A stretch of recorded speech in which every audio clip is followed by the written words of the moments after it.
ఈ ఆగస్ట్ నెల దేవుని వాగ్దానం. నీకు వాగ్దానము ఇచ్చిన దేవుడు నమ్మదగినవాడు, నిన్ను విడువడు, నిన్ను ఎడబాయడు. ప్రైజలా దేవుని నామానికి మహిమ కలుగును గాక. గతించిన జూలై నెలంతా ఆయన సురక్షితమైన రెక్కల కింద మనల్ని ఎంతో కాచి కాపాడిన దేవునికి మహిమ కలుగును గాక. చదువుకుందాం. ఆగస్టు నెల వాగ్దానము. యెషయా 30:19. సియోనులో యెరూషలేములోనే ఒక జనము కాపురముండును. జనమ, నీవిక నేమాత్రమును కన్నీళ్లు విడవవు. ఆయన నీ మొర విని నిశ్చయముగా నిన్ను కరుణించును. ఆయన నీ మాట వినగానే నీకు ఉత్తరం ఇచ్చును. దేవుని నామానికి మహిమ కలుగును గాక. మరి దేవుని వాక్యం ఏమని సెలవిస్తుందంటే, ఆయన మన మాట వినగానే మనల్ని ఆయన మన కన్నీళ్లు తుడిచే దేవుడు. దేవుని నామానికి నిత్యము స్తుతి మహిమ కలుగును గాక. ఎప్పుడు ఆయన నామాన్ని స్తుతించే బిడ్డలముగా మనం ఉండాలి. మరి ఇన్ని రోజులు ఎన్నో కన్నీళ్లు కార్చి ప్రార్థించారేమో. మరి మన యొక్క కన్నీళ్లకు జవాబిచ్చే దేవుడు. జనమా, నువ్వేమాత్రం ఇక కన్నీళ్లు విడవవు అని దేవుని వాక్యం సెలవిస్తుంది. మరి ఎన్నో రోజులుగా మీరు కన్నీరు విరుస్తున్నారేమో. ప్రతి ఒక్క కన్నీటి బొట్టుకు ఆయన ప్రతిఫలం ఇచ్చే దేవుడు. కన్నీటి బొట్టు ఆయన సన్నిధిలో ఎప్పుడు మనకు మన కన్నీరు ఆయన బుడ్డిలో దాచబడినది కాబట్టి మన యొక్క కన్నీరు ప్రతిఫలం ఇచ్చే దేవుడు. ఏమాత్రం నువ్వు ఇక కన్నీళ్ళు విడవవు. ఇప్పటి వరకు ఏడ్చి ఎన్నో రోజులుగా ప్రార్థిస్తూ వస్తున్నావేమో, కానీ నీ కన్నీళ్ళు విడవకుండా దేవుడు ప్రతి కన్నీటికు జవాబిచ్చే దేవుడు.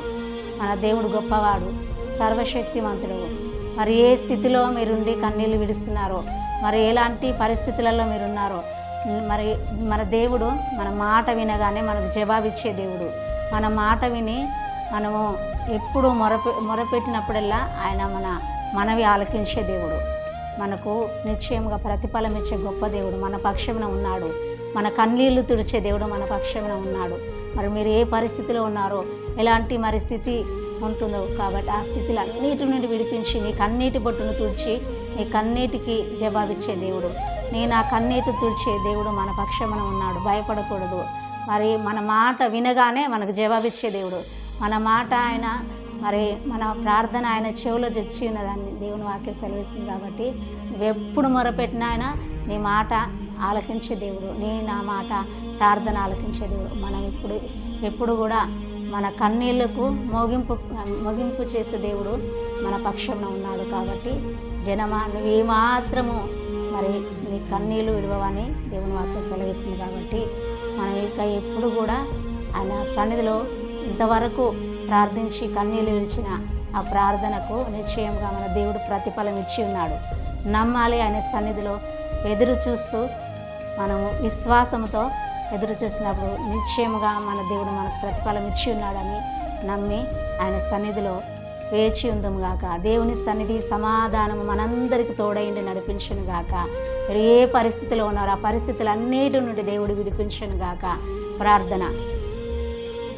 స్తోత్రం నాయన, పరిశుద్ధుడానికి వందనాలు చెల్లించుకుంటున్నాను ప్రభా. ఇదిగో తండ్రి నాయన, నీ సన్నిధి నాయన ప్రభా నాయన తోడుంచి నాయన ప్రభా. ఇదిగో తండ్రి యెషయా 30:19 ప్రకారంగా తండ్రి, జనమా, నువ్వేమాత్రం ఇక కన్నీళ్ళు విడవని నీ వాక్యం సెలవిస్తుంది. వాగ్దానం నాయన ఎంతమంది బిడ్డలు ఉంటున్నారో అయ్యా, ప్రతి ఒక్కరినైనా కన్నీటి బొట్టును తుడిచి నాయన అయ్యా నీవే కార్యము జరిగించేదేవా. నీ వందనాలు.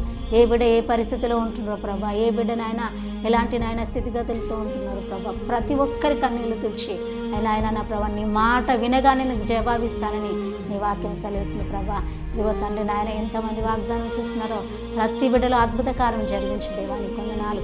వాగ్దానం చూసిన ప్రతి ఒక్క బిడ్డ నూతనమైనటువంటి నాయన ప్రభ నాయన ఆ స్థితిలో నాయన ఉందురుగా కానీ ప్రార్థిస్తుంది. సన్నిధి తోడుగా ఉంచండి, సహాయం చేయండి.